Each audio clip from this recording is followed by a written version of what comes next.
نحمده ونصلي على رسوله الكريم اما بعد فاعوذ بالله من الشيطان الرجيم بسم الله الرحمن الرحيم رب اشرح لي صدري ويسر لي امري واحلل عقدة من لساني يفقهوا قولي۔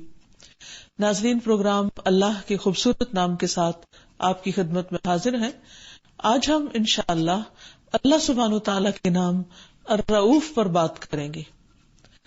الرؤوف کا معنی ہے بہت زیادہ شفقت کرنے والا، بہت زیادہ مہربانی کرنے والا۔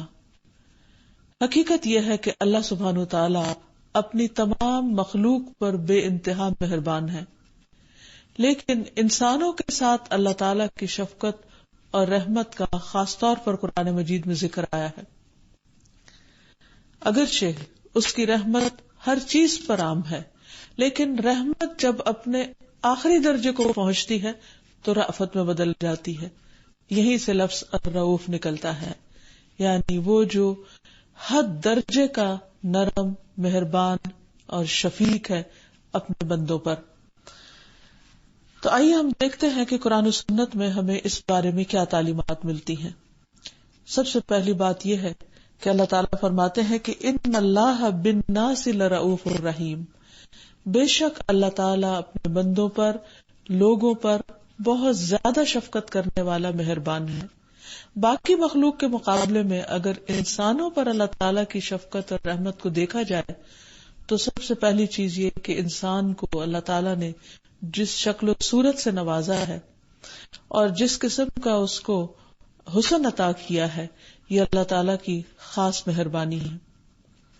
انسانوں سے ملتی جلتی مخلوق اگر بندروں کو دیکھا جائے تو آپ دیکھیں کہ ان کی سکن پر کتنے بال ہوتے ہیں، لیکن اس کے مقابلے میں انسان کی سکن، انسان کی جلد کس قدر خوبصورت ہے۔ پھر اسی طرح انسان کا ناک نقشہ، اس کا حال حلیہ، اس کا بہترین شکل میں کھڑے ہونا، چلنا پھرنا، پھر اس کے ساتھ ہی اس کو زبان اور دل جیسی نعمت عطا کی ہے۔ یہ اللہ تعالیٰ کی کس قدر مہربانی ہے۔ اگر دیکھا جائے تو زبان تو گائے کے پاس بھی ہے اور دل تو بھیڑیے کے اندر بھی ہے، لیکن دونوں میں کس قدر فرق ہے۔ انسان کو جو زبان ملی ہے، اسے جو بولنا سکھایا اللہ تعالیٰ نے، یہ اللہ تعالیٰ کی کمال مہربانی ہے، کمال شفقت ہے کہ انسان اپنے اندر کے جذبات، خیالات اور احساسات کا بہترین طریقے سے اظہار کر پاتا ہے، جبکہ اس کے برعکس دوسری مخلوق جب بولتی ہے، مثلا گائے جب بولتی ہے تو کیا بولتی ہے، اور ایک ہی طرح بولتی ہے، چاہے وہ غم میں ہو یا غصے میں ہو یا محبت کا اظہار کر رہی ہو۔ اسی طرح انسان کا دل اس کے خیالات کا، اس کی محبت کا، اس کے احساسات کا مرکز ہے۔ لیکن اگر ہم دیکھیں تو جانوروں کے اندر جو دل ہے، اس کے اندر اس درجے کی نرمی اور رقت اور وہ تمام جذبات نہیں پائے جاتے جو انسان کے اندر پائے جاتے ہیں۔ تو یہ اللہ تعالیٰ کی انسان پر خاص رحمت اور شفقت ہے۔ پھر اسی طرح انسان کو اللہ تعالیٰ نے عقل و شعور سے نوازا ہے، غور و فکر کی صلاحیت عطا کی ہے جو اسے باقی تمام مخلوق سے ممتاز کرتی ہے۔ پہاڑوں اور پتھروں کے اندر بھی ایک درجے کی سمجھ بوجھ ہے، وہ بھی اللہ کی تسبیح کرتے ہیں، ان کے اندر بھی ایک شعور ہے، لیکن اس شعور کا مقابلہ انسان کو ملنے والے شعور کے ساتھ کیجئے تو انسان کا مقام کس قدر بلند ہے۔ یہ انسان نے کہیں سے خریدا نہیں، انسان نے کہیں سے کمایا نہیں، یہ انسان پر سراسر اللہ سبحانہ وتعالیٰ کی شفقت اور کمال مہربانی ہے۔ پھر اسی طرح انسان کی غذا اور جانوروں کی غذا کو آپ دیکھیے، انسان جو کچھ کھاتا ہے اللہ تعالیٰ کی تخلیق کا بہترین حصہ ہوتا ہے۔ پھلوں کو دیکھیے، پھولوں کو دیکھیے، گوشت، دودھ، اناج، دالیں اور مختلف طرح کی چیزیں، ان کا جو بہترین حصہ ہوتا ہے وہ انسان کے کھانے کے کام آتا ہے۔ اور پھر صرف یہ کہ انسان ان سب چیزوں کو کھاتا ہی نہیں، بلکہ ان میں سے ہر ایک کا مزہ اور لطف اور اس کی غذائیت بھی الگ الگ ہے، اور پھر اس میں انسان کے لیے غذا بھی ہے اور شفا بھی ہے، اور انسان کی تمام ضروریات کو یہ تمام غذائیں جو ہے وہ پورا کرتی ہیں، اور پھر ان غذاؤں کے اندر خوشبو بھی رکھ دی اللہ تعالیٰ نے، اور انسان کے اندر وہ خواہش بھی رکھ دی کہ وہ ان چیزوں کو کھا سکے۔ مختلف جانوروں کے دانت یا ان کے منہ یا ان کی شیپ اس قسم کی ہوتی ہے کہ جس مخصوص غذا کے کھانے کے لیے ان کو پیدا کیا گیا ہے بس وہ صرف وہی کھا سکتے ہیں، لیکن انسان ہر طرح کی چیز کھا سکتا ہے، وہ سبزی بھی کھا سکتا ہے، وہ گوشت بھی کھا سکتا ہے، وہ چاول بھی کھا سکتا ہے، وہ فروٹ بھی کھا سکتا ہے، وہ دودھ بھی پی سکتا ہے، لیکن باقی مخلوقات کی فوڈ کو آپ دیکھیے، غذاؤں کو دیکھیے کہ کس قدر محدود ہے۔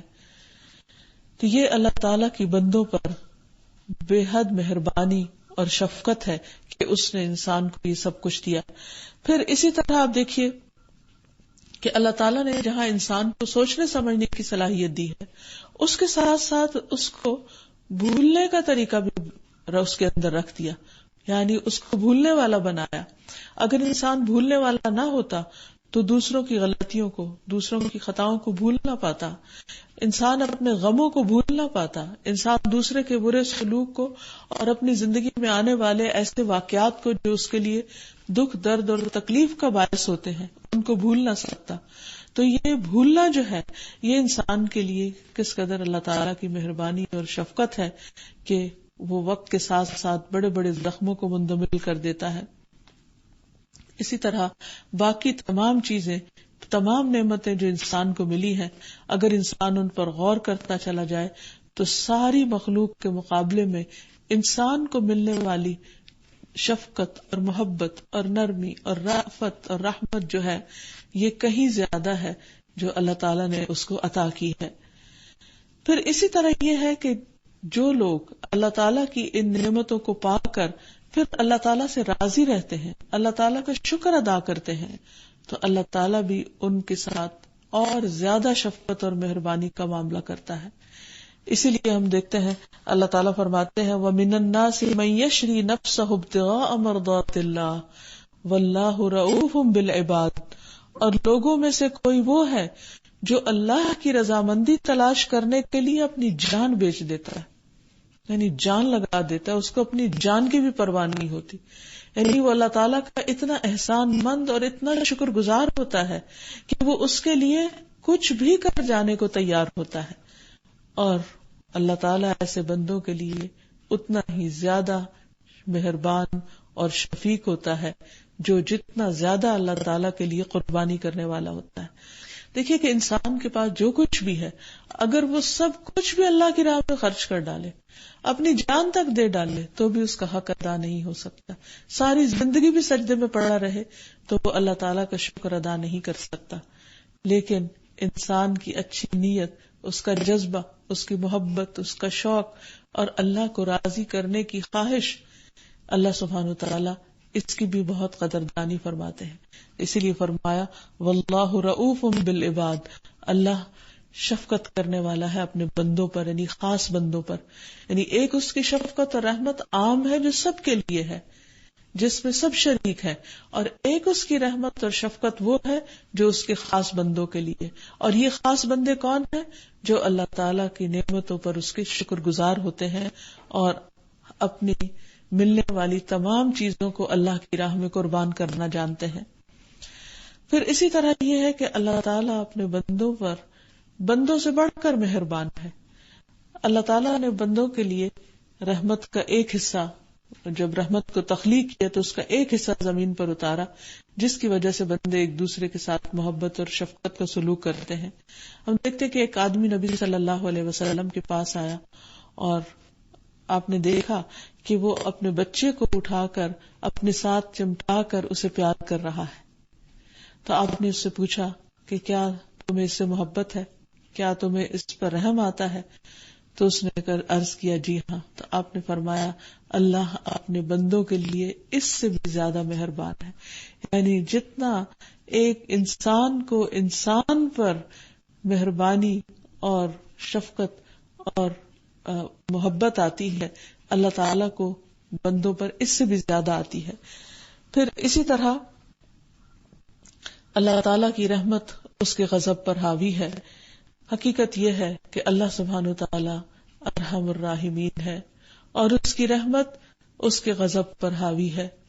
ایک حدیث میں آتا ہے کہ اللہ سبحانہ وتعالی فرماتا ہے کہ میری رحمت میرے غضب پر غالب ہے. لیکن یہ بھی حیران کن بات ہے کہ جہاں ایک طرف اللہ سبحانہ وتعالی مہربان ہے، وہاں دوسری طرف وہ اپنے بندوں کو ڈراتا بھی ہے اپنے سے. کیوں؟ تاکہ وہ غلط کاموں سے بچ جائیں. انسان ایسی مخلوق ہے جسے اللہ نے بنایا ہے، اور اللہ تعالیٰ سے بڑھ کر انسان کو جانتا بھی کوئی نہیں، اس کی نفسیات کو، اس کی خواہشات کو، اس کی ضروریات کو. لہذا انسان ہی کی ضرورت کے لیے اللہ تعالیٰ نے جہاں ایک طرف اس کے ساتھ شفقت اور مہربانی کا سلوک کیا، اسے بہت سی خوشخبریاں دی، دوسری طرف اس کو غلط کاموں پر ڈرایا بھی. کیونکہ انسان کے لیے بعض اوقات محبت اور نرمی کام کرتی ہے، لیکن ہر چیز میں محبت اور نرمی کام نہیں کرتی. کہیں پر سختی کی بھی ضرورت ہوتی ہے، لیکن وہ بھی اعتدال میں رہ کر. تو ہم دیکھتے ہیں کہ اللہ تعالیٰ کس طرح مہربان ہونے کے باوجود، رؤوف الرحیم ہونے کے باوجود اپنے آپ سے ڈراتا ہے.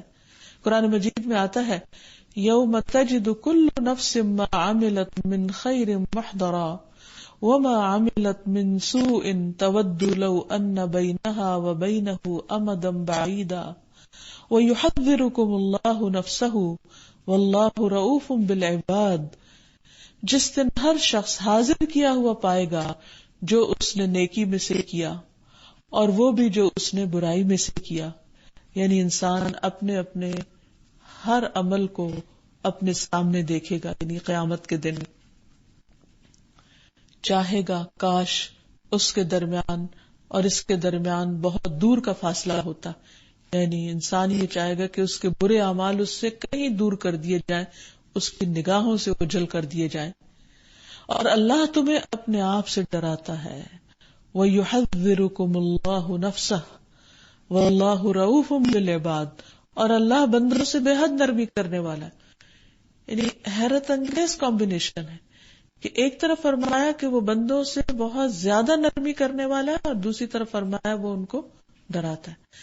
حقیقت یہ ہے کہ رأفت ایسی رحمت ہے جو رحمت کا انتہائی درجہ ہے، اور جب رحمت اپنی انتہا کو پہنچتی ہے تو پھر اس رحمت کا تقاضا یہ ہے کہ اللہ تعالیٰ اپنے بندوں کو ہلاکت میں گرنے سے بچائے. تھوڑی دیر کے لیے سوچئے کہ مثلا آپ کسی بچے کو دیکھ رہے ہیں کہ وہ کسی بہت اونچی بلڈنگ کی چھت پر جس کی کوئی دیوار نہیں اس پر بھاگا چلا جا رہا ہے، تو اس وقت آپ کے دل کی کیفیت کیا ہوگی؟ کیا آپ محبت اور شفقت اور نرمی کی وجہ سے بچے کو وہاں کھیلنے دیں گے، چھوڑ دیں گے کہ وہ جو جی چاہے کرے، یا آپ اس کو پکڑیں گے؟ اور پکڑنے پر کیا ہے کہ بچہ چیختا ہے، روتا ہے، وہ چاہتا ہے اس کو چھوڑ دیا جائے کیونکہ اس کی خوشی اس میں ہے. اب آپ کیا کریں گے کہ بچے پر سختی کریں، اس کو پکڑ لیں، چاہے وہ روئے چیخے چلائے، یا اس کو چھوڑ دیں اور وہ اس بلند عمارت سے کود کر ٹکڑے ٹکڑے ہو جائے؟ محبت کس چیز کا تقاضا کرتی ہے؟ رحمت کس چیز کا تقاضا کرتی کہ اس وقت بچہ اپنی نادانی کی بنا پر خواہ رو رہا ہو، چیخ رہا ہو، چلا رہا ہو، اپنا ہاتھ چھڑا رہا ہو، پھر بھی اس کا ہاتھ نہ چھوڑا جائے اور اس کو اس طرح کی بے محابہ آزادی نہ دی جائے کہ جس میں کوئی روک ٹوک نہ ہو، ورنہ وہ اپنے آپ کو اس بلند عمارت سے گرا کر نقصان پہنچائے گا. اللہ تعالی ہمیں دیکھ رہے ہیں کہ ہماری لمٹس کہاں ہیں، اور اگر ہم وہ لمٹس کراس کریں گے، وہ حدیں توڑیں گے، تو ہمیں کس قسم کا نقصان ہوگا. اسی لیے اللہ سبحانہ وتعالی ہمیں ایک حد تک جانے کے بعد آگے نہیں جانے دیتا، وہ ہمیں روک لیتا ہے. بعض اوقات انسان کو اللہ تعالیٰ کو نعمت دیتا ہے، وہ اس نعمت کو پا کر اتنا پھول جاتا ہے کہ وہ اللہ کو بھول کر نافرمانی کے راستے پر دوڑنے لگ جاتا ہے. اللہ تعالیٰ اس کی رسی کھینچ لیتے ہیں، اسے کسی آزمائش میں مبتلا کر دیتے ہیں، اسے کسی تکلیف میں مبتلا کرتے ہیں تاکہ اسے سمجھنے کا موقع ملے اور وہ اپنے اس غلط انجام سے بچنے کے لیے جو انتہائی تکلیف پر مبنی ہے اس غلط راستے کو چھوڑ دے. تو یہ بھی اللہ تعالیٰ کی مہربانی ہے. تو اللہ اپنے بندوں کو ڈراتا ہے، خبردار کرتا ہے، کیونکہ وہ بے حد مہربان ہے. اس کی مہربانی کا تقاضا ہے کہ وہ بندوں کو خبردار کرے اور ان کو برے انجام سے بچائے. اور پھر اپنے فضل اور رحمت سے ایمان والوں کو خاص طور پر بچانے والا ہے، جو اس پر ایمان رکھتے ہیں، جو اس کی مانتے ہیں، جو اس پر اعتماد کرتے ہیں. فرمایا وَلَوْلَا فَضْلُ اللَّهِ عَلَيْكُمْ وَرَحْمَتُهُ وَأَنَّ اللَّهَ رَءُوفٌ رَحِيمٌ. اور اگر اللہ تعالیٰ کا فضل اور اس کی رحمت شامل حال نہ ہوتی اور اللہ تعالیٰ یقیناً بڑا مہربان اور نہایت رحم فرمانے والا ہے، تو کیا ہوتا؟ تم بہت بڑی مشکل میں پڑ جاتے. یہاں اشارہ ہے حضرت عائشہ پر لگنے والے اس الزام کی طرف کہ جس کے بعد لوگ بہت زیادہ پریشان ہوئے اور پھر اللہ تعالیٰ نے پردے کے احکامات اتارے اور بہت سی چیزوں سے روک دیا گیا. تو ان سب پابندیوں کو جو بظاہر دیکھنے میں بہت سخت نظر آتی ہیں، یہ بتایا گیا کہ یہ دراصل اللہ تعالیٰ کی شفقت اور مہربانی اور رحمت ہے اپنے بندوں پر، کہ وہ بندوں کو نقصان سے بچنے کے لیے انہیں ایسے اصول و ضوابط اور قوانین دیتا ہے. پھر اسی طرح اللہ سبحانہ وتعالیٰ اپنے بندوں کی ہدایت کا انتظام کرنے والا ہے، کیونکہ وہ اپنے بندوں پر شفیق اور مہربان ہے. فرمایا هو الذی ينزل على عبده آیات بینات لیخرجکم من الظلمات الى النور وان اللہ بکم لرؤوف رحیم. وہی ہے جو اپنے بندے پر واضح آیات اتارتا ہے تاکہ تمہیں اندھیروں سے روشنی کی طرف نکالے، اور بلا شبہ اللہ تم پر یقیناً بے حد نرمی کرنے والا نہایت مہربان ہے. یعنی اللہ تعالیٰ نے جو اپنی کتاب اتاری، جو آیات اتاری، جو ہدایات دی، یہ سب کچھ اس لیے تاکہ لوگ اندھیروں سے نکل آئیں، جہالت کے، کفر کے، ڈپریشن کے، پریشانیوں کے، غموں کے، دکھوں کے، اور اپنے رب کو پالیں اور روشنی کو پالیں، تاکہ اس زندگی کا سفر بھی آسان ہو جائے اور کل کی زندگی جو ہمیشہ کی زندگی ہے وہ بھی بہترین ہو جائے. تو یہ سب کچھ اللہ تعالیٰ نے قرآن مجید کی شکل میں، نبی صلی اللہ علیہ وسلم کی سیرت اور سنت کی شکل میں جو بھی تعلیمات دی ہیں، یہ سب اس لیے ہیں کہ اللہ تعالیٰ اپنے بندوں پر بے حد مہربانی فرمانے والا ہے. پھر اللہ سبحانہ وتعالیٰ کی شفقت اس میں ہمیں نظر آتی ہے کہ جہاں ایک طرف وہ شریعت کے احکامات دیتا ہے، وہاں دوسری طرف وہ ہمارے لیے اس دنیا کی زندگی میں بہت سی سہولیات پیدا فرماتا ہے، اور اس کے لیے اس نے ہمارے لیے طرح طرح کی چیزیں پیدا کی. مثلاً قرآن مجید میں ایک جگہ پر سواریوں کو پیدا کر کے انسانوں کو سہولت پہنچانے کے بعد بھی اللہ تعالیٰ نے اپنی اس صفت کا ذکر کیا ہے. فرمایا وَتَحْمِلُ أَثْقَالَكُمْ إِلَى بَلَدٍ لَمْ تَكُونُوا بَالِغِيهِ إِلَّا بِشِقِّ الْأَنفُسِ إِنَّ رَبَّكُمْ لَرَؤُوفٌ رَحِيمٌ. اور وہ تمہارے بوجھ اس شہر تک اٹھا کر لے جاتے ہیں جس میں تم کبھی پہنچنے والے نہ تھے مگر جانوں کی مشقت کے ساتھ. بے شک تمہارا رب یقیناً بہت نرمی کرنے والا، نہایت رحم فرمانے والا ہے. یعنی تمہارا رب بہت ہی مہربان ہے، اس لیے اس نے تمہارے لیے گھوڑے اور خچر اور اس قسم کی چیزیں پیدا کی تاکہ وہ تمہارے بوجھ اٹھا سکیں اور تمہیں مشقت سے بچایا. پھر اسی طرح اللہ تعالیٰ مشکل حالات میں اپنے بندوں کی مدد فرماتا ہے، ان کی دعائیں قبول کرتا ہے، ان کے لیے مدد کے راستے آسان کرتا ہے. وہ اپنے بندوں کی حفاظت فرماتا ہے مختلف طرح کے شر سے جو دنیا میں پائے جاتے ہیں. پھر اسی طرح نیک بندوں کے لیے آزمائشوں کو ان کے لیے رحمت بنا کر بھیجتا ہے. رسول اللہ صلی اللہ علیہ وسلم نے فرمایا جب زمین میں برائی عام ہو جائے گی تو اللہ عز و جل اہل زمین پر اپنا عذاب نازل فرما دے گا. اگر ان میں نیک لوگ ہوئے تو جو لوگوں کو پہنچا وہ ان کو بھی پہنچے گا، پھر وہ اللہ تعالیٰ کی رحمت کی طرف لوٹ آئیں گے. یعنی دنیا میں بعض اوقات نیک لوگوں پر بھی تکلیفیں آتی ہیں تو انسان پریشان ہو جاتا ہے کہ میں نے کون سی ایسی چیز کی ہے، یا میں تو ہر ممکن طریقے سے اللہ کو راضی رکھنے کی کوشش کرتا ہوں تو مجھ پر یہ آزمائش کیوں آئی. یا پھر یہ کہ جیسے کوئی وبا پھوٹ پڑے یا کوئی زلزلہ یا طوفان یا کوئی بارش یا آندھی آ جائے تو اس میں نیک و بد سب لپیٹے جاتے ہیں. تو ایسے لوگوں کے لیے اللہ تعالیٰ فرماتے کہ وہ جو عمومی عذاب آتے ہیں وہ ایک طرح سے باعث رحمت ہوتے ہیں، کیونکہ وہ اللہ سبحانہ تعالیٰ کی رحمت کی طرف پلٹ جاتے ہیں. یعنی مومن کے لیے ایسی حادثاتی موتیں شہادت کا درجہ رکھتی ہیں اور پھر مرنے کے بعد وہ اللہ کی رحمت میں آ جاتے ہیں. پھر اسی طرح اللہ تعالیٰ اپنے ان بندوں کے ساتھ جو گناہ کرتے ہیں ان کے ساتھ بھی بڑا مہربان ہے. انہیں ڈھیل دیتا رہتا ہے، مہلت دیتا رہتا ہے تاکہ وہ واپس پلٹ آئیں اور اللہ تعالیٰ سے توبہ کر لیں اور اللہ تعالیٰ ان پر مہربان ہو جائے. پھر اسی طرح اللہ تعالیٰ بندوں کی نیکیوں کو ضائع نہیں کرتا. اس سلسلے میں ایک دلچسپ واقعہ ہمیں ملتا ہے کہ نبی صلی اللہ علیہ وسلم جب مدینہ تشریف لے گئے تو 16-17 ماہ تک آپ بیت المقدس کی طرف منہ کر کے نماز پڑھتے رہے. اس کے بعد قبلے کی تبدیلی کا حکم آیا اور آپ کو ہمیشہ کے لیے خانہ کعبہ کی طرف منہ کر کے نماز پڑھنے کا حکم دیا گیا.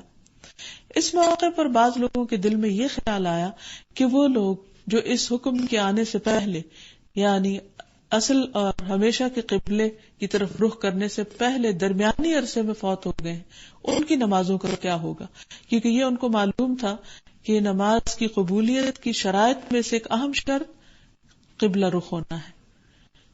تو اس پر اللہ سبحانہ وتعالیٰ نے فرمایا کہ وَمَا كَانَ اللَّهُ لِيُضِيعَ إِيمَانَكُمْ إِنَّ اللَّهَ بِالنَّاسِ لَرَءُوفٌ رَحِيمٌ، کہ اللہ تعالیٰ ایسا نہیں کہ وہ اپنے بندوں کے ایمان کو ضائع کر دے. یہاں ایمان نماز کے لیے استعمال ہوا ہے.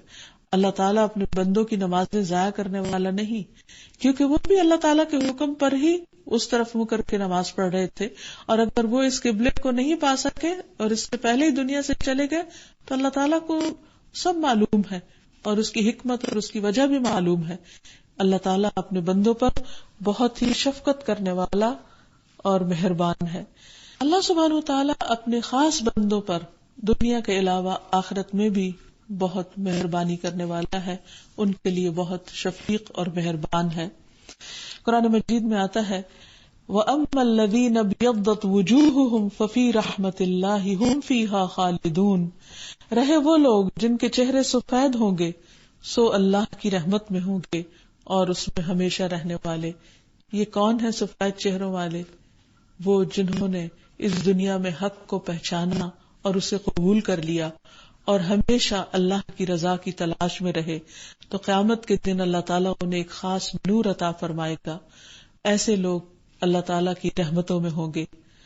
ایسے لوگوں کو اللہ تعالیٰ اپنی رحمت کے ساتھ جنت میں داخل کرے گا، کیونکہ اللہ تعالیٰ فرماتے ہیں جنت کو کہ انتی رحمتی، اے جنت تو میری رحمت ہے، ارحم بکی من اشاء، تیرے ذریعے میں جس پر چاہوں گا رحم کروں گا.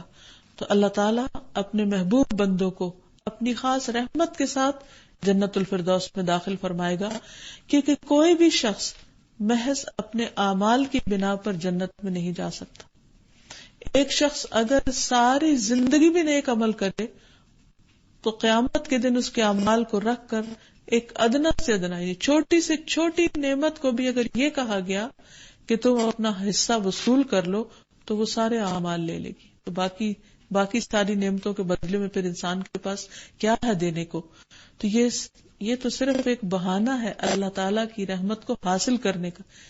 یعنی کسی کے ذہن میں ہو سکتا ہے یہ سوال پیدا ہو کہ اگر اعمال کی وجہ سے جنت میں نہیں جا سکتے تو اعمال کی ضرورت کیا ہے؟ نہیں، اچھے اعمال، نیک عمل ذریعہ ہے اللہ تعالیٰ کی محبت حاصل کرنے کا، اس کی رحمت حاصل کرنے کا. کہ جب ہم اللہ تعالیٰ کو خوش کرتے ہیں تو اللہ تعالیٰ خوش ہو کر ہماری طرف دیکھتے ہیں اور اپنی رحمت بری نگاہ سے ہماری طرف دیکھتے ہیں. اور پھر جس پر اللہ راضی ہو گئے اور جس پر اللہ کی رحمت نازل ہو گئی تو پھر اس کے لیے جنت واجب ہو گئی. پھر اسی طرح یہ ہے کہ اللہ سبحانہ وتعالیٰ چھوٹی چھوٹی نیکیوں کی بنا پر لوگوں کو جہنم سے نکال لے گا. حدیث میں آتا ہے کہ جب سب سفارش کرنے والے سفارش کر چکیں گے تو اللہ تعالیٰ فرمائیں گے کہ میں ارحم الراحمین ہوں، میری جنت میں وہ تمام لوگ داخل ہو جائیں جو میرے ساتھ کسی کو شریک نہیں ٹھہراتے تھے. چنانچہ ایسے تمام لوگ جنت میں داخل ہو جائیں گے. اس کے بعد اللہ عز و جل فرمائیں گے کہ دیکھو جہنم میں کوئی آدمی ایسا تو نہیں جس نے کبھی کوئی نیکی کا کام کیا ہو. تلاش کرنے پر انہیں ایک آدمی ملے گا، اسی کو بارگاہ الہی میں پیش کر دیا جائے گا. اللہ تعالیٰ اس سے پوچھیں گے کیا کبھی تو نے کوئی نیکی کا کام بھی کیا؟ وہ جواب میں کہے گا نہیں. البتہ اتنی بات ضرور ہے کہ میں لین دین میں لوگوں سے نرمی کیا کرتا تھا. اللہ تعالیٰ فرمائیں گے جس طرح یہ میرے بندوں سے نرمی کرتا تھا تم بھی اس سے نرمی کرو. اس کے بعد فرشتے جہنم سے ایک اور آدمی کو نکال لائیں گے اور اس سے بھی ایسے ہی پوچھیں گے. تو بہرحال حدیث کا خلاصہ یہ ہے کہ جو لوگ دنیا میں چھوٹے چھوٹے بھی نرمی کے اور لوگوں کے ساتھ شفقت کے اور مہربانی کے معاملے کرتے ہیں، اللہ سبحانہ وتعالیٰ قیامت کے دن ان کے ساتھ مہربانی کا معاملہ کرے گا، خواہ اس سے پہلے وہ اپنے بڑے بڑے گناہوں کی وجہ سے سزا ہی کیوں نہ بھگت چکے ہوں. اور پھر آخری آدمی جو جنت میں داخل ہوگا، اس کو جب وہ سب کچھ دے دیا جائے گا جو اس کی طلب اور تمنا ہوگی، تو اللہ تعالیٰ اس سے 10 گنا اور زیادہ اس کو عطا کر دے گا. یہ ہے اللہ تعالیٰ کی شفقت، مہربانی. اور پھر اللہ تعالیٰ ارحم الراحمین کی شفاعت سے جہنم سے ایک مٹھی ایسے لوگ بھی نکالے جائیں گے کہ جن کے پاس قطعاً کسی قسم کی کوئی نیکی نہ ہوگی. یہ بھی اللہ تعالیٰ کی اپنے بندوں پر شفقت اور رحمت ہے. اور پھر اللہ تعالیٰ ان پر ایسی رحمت کرے گا کہ ان میں سے ایک کو، یعنی جن کے پاس کوئی نیکی نہیں تھی، جب ان کو جنت میں داخل کیا جائے گا نہر الحیات سے گزارنے کے بعد، تو ان کے جسم پر آگ کے نشان وغیرہ ہوں گے جلنے کے، یعنی تو جنت والے ان کو جہنمیون کہیں گے کہ یہ وہ لوگ ہیں جو جہنم سے نکال کر یہاں جنت میں لا بسائے گئے ہیں. ان میں صرف ایک آدمی کے پاس کیا کچھ ہوگا اس کا اندازہ صرف اس بات سے لگائیے کہ اگر وہ ساری زمین والوں کی دعوت کرنا چاہے تو وہ خوشی کے ساتھ، آسانی کے ساتھ کر سکے. یعنی اس کے پاس اتنی بے شمار دولت ہوگی کہ پوری زمین والوں کو وہ کھلا سکے گا اور ان کے سونے کا بندوبست کر سکے گا اور ان کی ساری ضروریات پوری کر سکے گا. تو سوچئے کہ اللہ سبحانہ وتعالیٰ اگر ایک ادنا درجے کے جنتی کو یہ سب کچھ دیں گے اور ہمیشہ کے لیے دے دیں گے، تو اعلیٰ درجوں پر جو فائز ہوں گے ان کے پاس اللہ تعالیٰ نے آنکھوں کی ٹھنڈک کے کیسے کیسے سامان تیار کر رکھے ہیں. اب جب ہم اللہ سبحانہ وتعالیٰ کی اس صفت کو، اس نام کو جان چکے ہیں، تو اب یہ جاننا ضروری ہے کہ اس نام کا اثر ہماری زندگی پر کیا پڑنا چاہیے. تو سب سے پہلی بات تو یہ ہے کہ ہمیں بندوں کے حق میں بے حد مہربان اور شفیق ہو جانا چاہیے. اللہ سبحانہ وتعالیٰ کے حبیب محمد صلی اللہ علیہ وسلم کے ناموں میں سے بھی ایک نام رؤوف ہے، جو اللہ تعالیٰ نے خود آپ کا نام رکھا کہ وہ مومنوں کے ساتھ رؤوف الرحیم ہے. اور حقیقت یہ ہے کہ نبی صلی اللہ علیہ وسلم کا اسوہ حسنہ اور آپ کا اخلاق سراسر لوگوں کے ساتھ شفقت، مہربانی اور محبت پر مبنی تھا. آپ نے فرمایا کہ میں نبی الرحمہ ہوں. آپ نے فرمایا کہ اللہ تعالیٰ نے آپ کا نام رؤوف الرحیم رکھا. پھر اسی طرح باقی انبیاء اور ان کے پیروکاروں کی صفت بھی یہی بتائی گئی. اللہ تعالیٰ فرماتے ہیں ثم قفینا علی آثارہم برسلنا وقفینا بعیسی ابن مریم وآتیناہ الانجیل وجعلنا فی قلوب الذین اتبعوہ رأفۃ ورحمہ. پھر ہم نے ان کے نقش قدم پر پے در پے اپنے رسول بھیجے اور ان کے پیچھے عیسیٰ ابن مریم کو بھیجا علیہ السلام اور اسے انجیل دی، اور ہم نے ان لوگوں کے دلوں میں جنہوں نے اس کی پیروی کی نرمی اور مہربانی رکھ دی. یعنی انبیاء کے پیروکاروں کے دلوں میں بھی اللہ تعالیٰ نے نرمی رکھی، اور یہی دراصل دین کا پیغام ہے، دین کی خوبصورتی یہی ہے. محمد صلی اللہ علیہ وسلم کے ساتھیوں کی صفت بھی جو قرآن مجید میں بتائی گئی ہے وہ یہی ہے کہ محمد الرسول اللہ والذین معہ اشداء علی الکفار رحماء بینہم. محمد اللہ کے رسول ہیں اور وہ لوگ جو ان کے ساتھ ہیں کافروں پر سخت اور آپس میں نہایت رحم دل ہیں، بہت ہی مہربان اور شفیق ہیں. پھر اسی طرح عام مومنوں کو بھی یہی تلقین کی گئی کہ وہ اہل زمین کے ساتھ رحم کا معاملہ کریں تو آسمان والا ان پر رحمت برسائے گا. عبداللہ ابن عمر کہتے ہیں رسول اللہ صلی اللہ علیہ وسلم نے فرمایا، رحم کرنے والوں پر رحمان بھی رحم کرتا ہے. تم زمین والوں پر رحم کرو، آسمان والا تم پر رحم کرے گا. رحم بھی رحمان کی شاخ ہے، جس نے اس کو جوڑا اللہ بھی اس سے رشتہ جوڑ لیں گے، اور جو اسے کاٹے گا اللہ تعالیٰ بھی اس سے قطع تعلق کر لیں گے. تو حقیقت یہ ہے کہ اللہ تعالیٰ اپنے بندوں میں سے ان پر رحم فرمائے جو بندوں پر مہربان ہوتے ہیں، جو اس کی مخلوق پر مہربان ہوتے ہیں، اور جو بندوں کے ساتھ سختی برتتے ہیں اللہ تعالیٰ پھر ان کے ساتھ بھی ویسا ہی معاملہ فرمائے گا۔ تو انسان کی یہ رحمت اور شفقت اور محبت اس کے گھر والوں کے ساتھ شروع ہونی چاہیے۔ اس کے قریب والے سب سے زیادہ اس شفقت کے مستحق ہوتے ہیں۔ نبی صلی اللہ علیہ وسلم اپنے گھر والوں کے لیے اور اہل خانہ کے لیے اور بچوں کے لیے انتہائی شفیق اور مہربان تھے۔ آپ نے فرمایا خیرکم خیرکم لأہلی وانا خیرکم لأہلی، تم میں سب سے اچھا وہ ہے جو اپنے گھر والوں کے لیے اچھا ہے، اور میں تم میں سب سے زیادہ اپنے گھر والوں کے لیے اچھا ہوں۔ پھر اسی طرح سوسائٹی میں وہ لوگ جو دکھی ہیں، پریشان ہیں، مجبور ہیں اور طرح طرح کے مسائل کا شکار ہیں، وہ خصوصی ہمدردی اور رحمت کے مستحق ہیں، جن میں خاص طور پر یتیم بچے کہ جن کے والدین بچپن میں فوت ہو جائیں۔ ابو درداء سے روایت ہے، فرماتے ہیں نبی صلی اللہ علیہ وسلم کے پاس ایک شخص اپنے دل کی سخت گیری کی شکایت لے کر آیا، تو آپ نے فرمایا کیا تو یہ پسند کرتا ہے کہ تیرا دل نرم ہو جائے اور اپنی حاجت کو پالے؟ تو یتیم پر رحم کر اور اس کے سر پر ہاتھ پھیر، یعنی اگر تم اپنے دل میں سختی محسوس کرتے ہو تو یتیم کے ساتھ نرمی برتو، اسے اپنے کھانے سے کھلا، تیرا دل نرم ہو جائے گا اور تو اپنی حاجت اور ضرورت کو پالے گا۔ یعنی اگر تمہارا کوئی کام اٹکا ہوا ہے، تمہارا کوئی مسئلہ رہتا ہے، تو اس کے لیے ضروری ہے کہ تم جا کر یتیم اور مسکینوں کے ساتھ شفقت کا معاملہ کرو۔ پھر اسی طرح ہم دیکھتے ہیں کہ نبی صلی اللہ علیہ وسلم ان لوگوں کے ساتھ جو آپ کے پاس علم سیکھنے کے لیے آتے تھے بہت زیادہ مہربانی کا سلوک کیا کرتے تھے۔ مالک بن حویرث کہتے ہیں میں اپنی قوم کے چند لوگوں کے ساتھ نبی صلی اللہ علیہ وسلم کی خدمت میں حاضر ہوا اور ہم 20 راتیں آپ کے ہاں قیام پذیر رہے، یعنی 20 دن وہاں رہے۔ نبی صلی اللہ علیہ وسلم بڑے رحیم اور نرم دل تھے۔ آپ نے محسوس کیا کہ اب ہمیں اپنے گھر والوں سے ملنے کا اشتیاق پیدا ہو رہا ہے، تو نبی صلی اللہ علیہ وسلم نے فرمایا کہ تم اب اپنے گھر والوں کے پاس لوٹ جاؤ، وہیں پر رکھو اور انہیں دین سکھاؤ، اور سفر میں نماز پڑھتے رہنا۔ جب نماز کا وقت آ جائے تو تم میں سے ایک شخص آذان دے اور جو تم میں سب سے بڑا ہو وہ امامت کرائے۔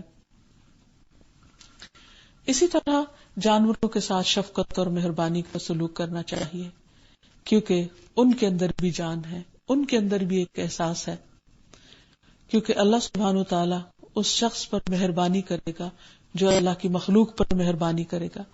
ایک آدمی نے کہا کہ اے اللہ کے رسول صلی اللہ علیہ وسلم، میں بکری ذبح کرتا ہوں اور اس کے ساتھ شفقت کرتا ہوں، یعنی بہت پیار سے اور بہت اچھے طریقے سے۔ آپ نے فرمایا اگر تو بکری کے ساتھ شفقت کرے گا تو اللہ تعالیٰ تیرے ساتھ رحم فرمائے گا، یعنی تجھ پر مہربان ہوگا۔ پھر اسی طرح نبی صلی اللہ علیہ وسلم تو حجر اسود کے ساتھ بھی شفقت کا معاملہ کرتے تھے، لیکن افسوس یہ کہ آج امت میں وہ شفقت اور مہربانی نہیں رہی، اور خصوصاً حجر اسود کے مقام پر جس قدر رش اور ایک دوسرے کے ساتھ ظلم و زیادتی ہوتی ہے وہ بہت ہی قابل افسوس ہے۔ حضرت عمر رضی اللہ تعالیٰ عنہ ایک مرتبہ حجر اسود کو بوسہ دے رہے تھے اور اس کے ساتھ بہت شفقت کا معاملہ کر رہے تھے، اور تو کہنے لگے کہ میں نے رسول اللہ صلی اللہ علیہ وسلم کو تم پر مہربانی کرتے ہوئے دیکھا ہے۔ سوچئے یہ ہے نبی الرحمہ محمد صلی اللہ علیہ وسلم، جو صرف اپنے گھر والوں کے ساتھ نہیں، یتیموں مسکینوں کے ساتھ اور جانوروں کے ساتھ ہی نہیں بلکہ پتھروں تک کے ساتھ مہربانی کا سلوک کر رہے ہیں۔ پھر اسی طرح یہ ہے کہ جب شفقت اور محبت کی بات ہوتی ہے تو پھر ساتھ ہی یہ بات بھی یاد رکھنی چاہیے کہ اس کا ایک مقام اور موقع ہوتا ہے، کیونکہ اس کے برعکس کچھ جگہیں ایسی ہوتی ہیں کہ جہاں سختی کی بھی ضرورت پیش آتی ہے۔ اگر انسان اس موقع پر سختی نہ کرے تو حالات خراب ہو سکتے ہیں۔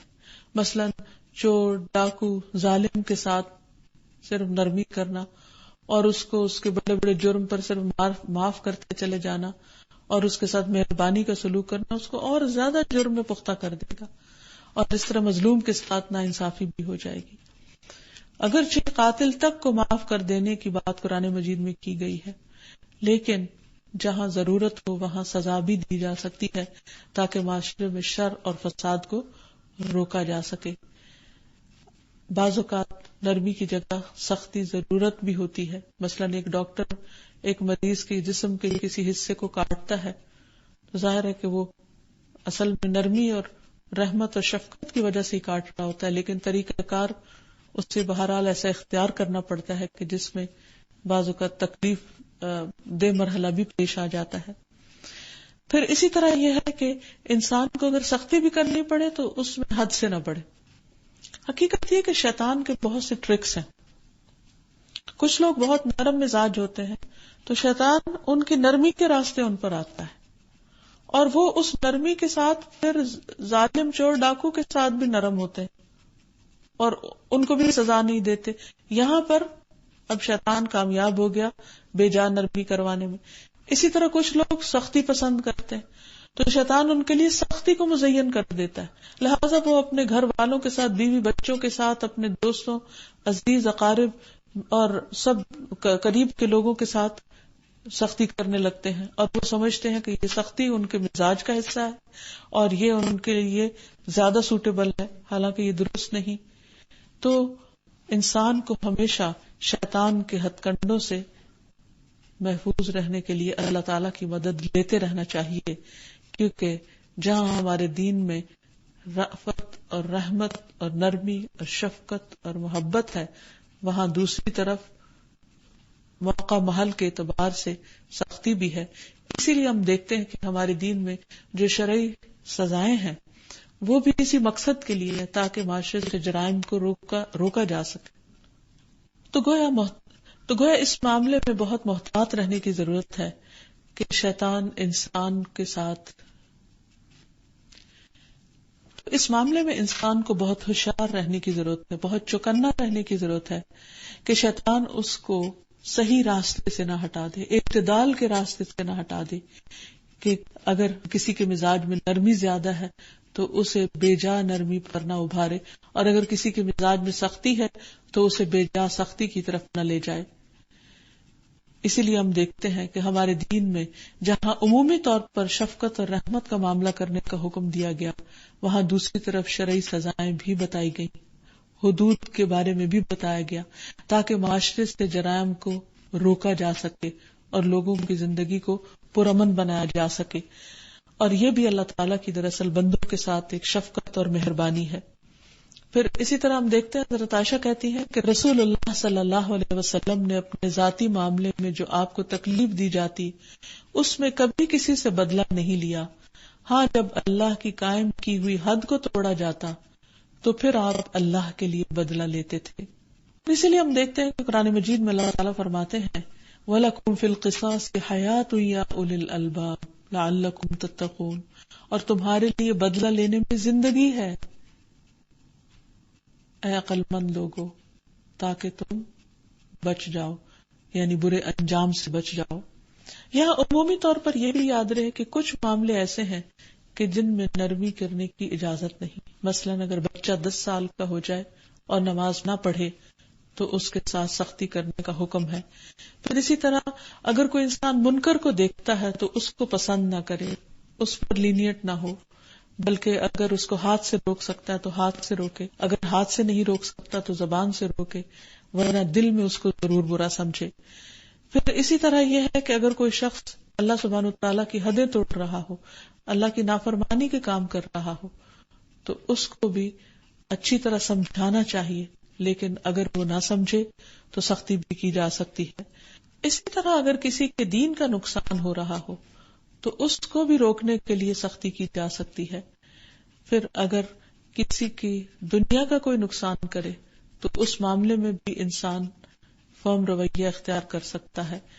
پھر اسی طرح اگر کسی کمزور کے اوپر ظلم کیا جا رہا ہو تو اس ظلم کو روکنے کے لیے اگر طاقت کا استعمال کرنا پڑے تو یہ اس کے منافی نہیں کہ انسان نرم دل یا مہربان نہیں۔ پھر اسی طرح آخر میں یہ بات یاد رہے کہ ہمیں اللہ سبحانہ تعالیٰ کے اس نام کے ساتھ دعا بھی کرنی چاہیے، اور آخر میں یہ کہ ہمیں اس نام کے ساتھ اللہ سبحانہ تعالیٰ کو پکارنا بھی چاہیے۔ قرآن مجید میں ایک دعا کے آخر میں بھی یہ اللہ تعالیٰ کی صفت بیان ہوئی ہے. فرمایا والذین جاءوا من بعدهم یقولون ربنا اغفر لنا ولإخواننا الذین سبقونا بالایمان ولا تجعل في قلوبنا غلا للذین آمنوا ربنا انک رؤوف رحیم. اور جو ان کے بعد آئیں گے اور کہیں گے اے ہمارے رب ہمیں بھی بخش دے اور ہمارے ان بھائیوں کو بھی جو ہم سے پہلے ایمان لائے تھے، اور جو لوگ ایمان لائے ہیں ان کے لیے ہمارے دلوں میں کدورت نہ رہنے دے. اے ہمارے رب تو بڑا شفقت کرنے والا اور رحم فرمانے والا ہے. حقیقت یہ ہے کہ اللہ سے بڑھ کر نہ انسان کے والدین اور نہ کوئی اور محبوب ترین ہستی انسان کے لیے شفیق اور مہربان ہو سکتی. اس لیے انسان کو اللہ تعالیٰ کی رحمت اور شفقت کا واسطہ اور وسیلہ دے کر اللہ تعالیٰ سے دعائیں کرتے رہنا چاہیے. اور خاص طور پر جب انسان کے حالات تنگ ہو جائیں، انسان کے لیے مشکلات میں اضافہ ہو جائے، تو اللہ تعالیٰ کو یا رؤوف کہہ کر پکارنا چاہیے کہ اے شفقت کرنے والے، اے مہربانی کرنے والے، تو مجھ پر مہربانی فرما اور میرے حالات درست فرما دے. اللہ تعالیٰ نے خود بھی ہمیں حکم دیا ہے کہ ہم اللہ تعالیٰ کی رحمت کو پکاریں. وَقُلْ رَبِّ اغْفِرْ وَارْحَمْ وَأَنْتَ خَيْرُ الرَّاحِمِينَ. اور آپ کہہ دیجئے کہ اے میرے رب بخش دے اور رحم کر، اور تو رحم کرنے والوں میں سب سے زیادہ رحم کرنے والا ہے. تو اللہ تعالیٰ سے دعا ہے کہ وہ ہم سب پر اپنی رحمت نازل فرما دے. وآخر دعوانا ان الحمد للہ رب العالمین.